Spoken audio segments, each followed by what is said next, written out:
Perempuan buta yang lewat pada malam itu pergi berbelanja ke toko tempat Tang atau si pembunuh itu bekerja. Tang sedikit kaget karena perempuan buta yang ia lihat pada malam itu tidaklah buta. Perempuan itu hanya pura-pura tidak bisa melihat. Perempuan itu pun meminta uang sebanyak 2 juta won agar rahasianya terjaga. Ia akan kembali besok untuk menagih janjinya. Berbagai cara dilakukan Tang untuk mencari uang sebanyak 2 juta won agar rahasianya terjaga, mulai dengan mencari kerja paruh waktu, meminta gaji di awal ke manajernya, dan mengambil uang tabungannya. Hingga akhirnya uang tersebut dapat terkumpul.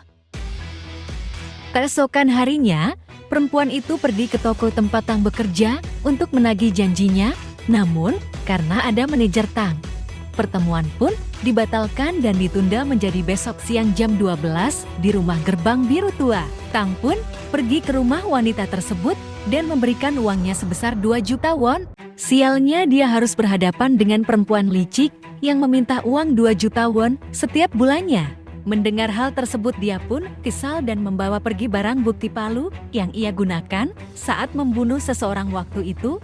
Entah apa yang sedang dipikirkannya, dia pun kembali dan hal tak terduga pun terjadi.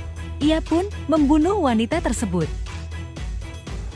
Tang pun pergi melarikan diri dan membawa barang bukti serta uangnya sebanyak 2 juta won tersebut. Beberapa hari kemudian, seorang penjual susu melihat keanehan pada rumah perempuan tersebut karena susu yang ia taruh di rumahnya tidak rusak sedikit pun.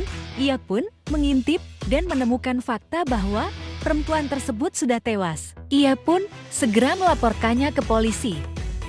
Selama penyelidikan berlangsung, anjing si perempuan itu bergerak cukup aktif sehingga membuat polisi kewalahan dan membawa polisi kepada suatu misteri bahwa terdapat tengkorak di tempat anjing dan pemiliknya bermain.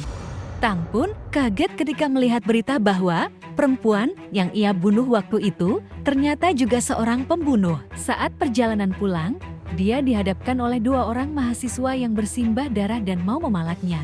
Karena melihat darah tersebut, Tang pun membunuh mereka berdua.